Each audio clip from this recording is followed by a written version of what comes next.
उस रात जब मैं पेपर्स लेने आई थी तब मुझे ये पोटली तुम्हारी अलमारी में से मिली थी। तुम्हारी अलमारी में थी तो यकीनन खुद तुमने रखी होगी।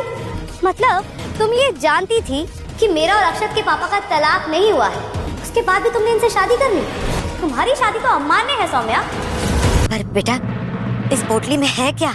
अभी बताती हूँ अम्मा। ये मेरे और अक्षत के पापा के तलाक के कागज है अम्मा, जो कोर्ट में कभी जमा ही नहीं हुए क्योंकि ये जल गए थे। देखिए तलाक के कागजात। तुम्हारा तो पूरा पासा ही पलट गया सौम्या। ये कानूनी भाषा समझती हो तो ये कहूँ कि पूरा केस ही पलट गया। अब क्या करोगी तुम? अपने होनहार वकील जी से पूछो ना। तुम्हारे वकील जी के मुंह पर तो ताले पड़ गए कि अपनी अयोग्यता खुद कैसे कबूल करेंगे। मैं भले ही गवार जरूर हूँ, पर मैंने भी एक बहुत ही अच्छा वकील रखा है। मैं अपने वकील को बुला ही लेती हूँ। आइए वकील साहब। वकील साहब, मंगल के लेटेस्ट एपिसोड में हम देखेंगे कि हमारे आदित्य जो है वो सौम्या के पास जाते हैं और बोलते हैं कि मुझे सारा सच पता चल गया है कि तुमने कैसे मुझसे धोखे से साइन करवाया और जो मेरा घर है और मेरी प्रॉपर्टी अपने नाम कर दी। अब जो हमारी सौम्या है वो थोड़ी टेंशन में आ जाती है और फिर मुस्कुराने लगती है और कहती है कि आदित्य तुम्हें क्या लगा इसके बाद मैं तुम्हारे पैर छूंगी, गिड़गिड़ाऊंगी कि मुझे माफ कर दो, पर ऐसा नहीं होगा। मैं तो तुम्हारे साथ बहुत बुरा करना चाहती थी पर क्या किया, मैंने तुम पे तरस कर दिया, इसीलिए सिर्फ और सिर्फ तुम्हारी प्रॉपर्टी और घर नाम की है और बाकी चीजें बाकी है। अब ये सब सुनकर जो आदित्य है वो गुस्से में आ जाता है और हमारी सौम्या जो है वो आदित्य से पेपर लेकर उसे फाड़ देती है और आदित्य को कहती है कि तुम्हें क्या लगा मुझे कुछ पता नहीं चलेगा कि तुम मेरे साथ रह रहे हो और अचानक से इतने बदल कैसे गई, इतनी केयरिंग कैसे करने लगी। मुझे पहले दिन से सब पता था कि तुम मंगल के साथ मिले हो और इसीलिए मैं और ज्यादा शातिर हो गई और मैंने वो पेपर जो है वो अलग जगह पे रखे हैं।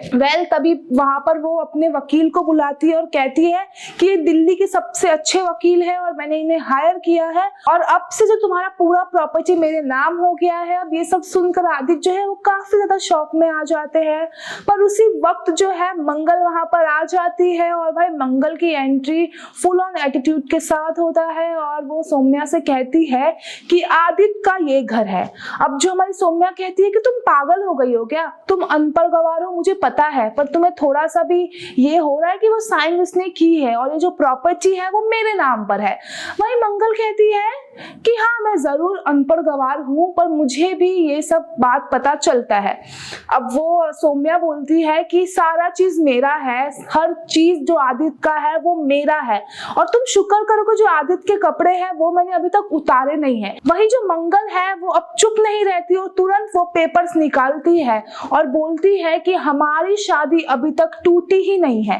अब ये सब सुनकर सौम्या जो है वो शॉक में आ जाती है और कहती है कि मंगल को ये बात कैसे पता चल गई। अब जो हमारी मंगल है वो बताती है कि आदित्य और मेरा डिवोर्स कभी हुआ ही नहीं था और हमारे जो पेपर्स डिवोर्स के थे हमने भले ही उस पर साइन किया था पर वो कोर्ट तक पहुंचा ही नहीं था। अब ये सब सुनकर सौम्या कहती है कि तुम्हारे पास प्रूफ क्या है। अब भाई जो हमारी मंगल है वो पोटली निकालती है रेड कलर की और उसमें जो जले हुए पेपर्स रहते हैं और वो सौम्या को दिखाती है और सौम्या भाई उसके चेहरे पर 12 बज जाते हैं और डर से जाती है और कहती है कि इसके पास ये पोटली कहाँ से आई। वही मंगल बताती है कि उस दिन जब मैं तेरे घर आई थी तब मुझे ये पोटली मिली और उसी पोटली में वो पेपर्स थे और कभी भी जो सच है ना वो ज्यादा टाइम तक छुपता नहीं है क्योंकि जो सत्य में वे जयते ही है। अब सौम्या जो है वो पूरी तरीके से फंस चुकी है। अब आगे देखना होगा कि सौम्या का नेक्स्ट प्लान क्या होगा और कैसा होगा। आपकी क्या राय है हमें कमेंट बॉक्स में जरूर बताइए और अगर वीडियो पसंद आई हो तो लाइक शेयर सब्सक्राइब करना ना भूलें।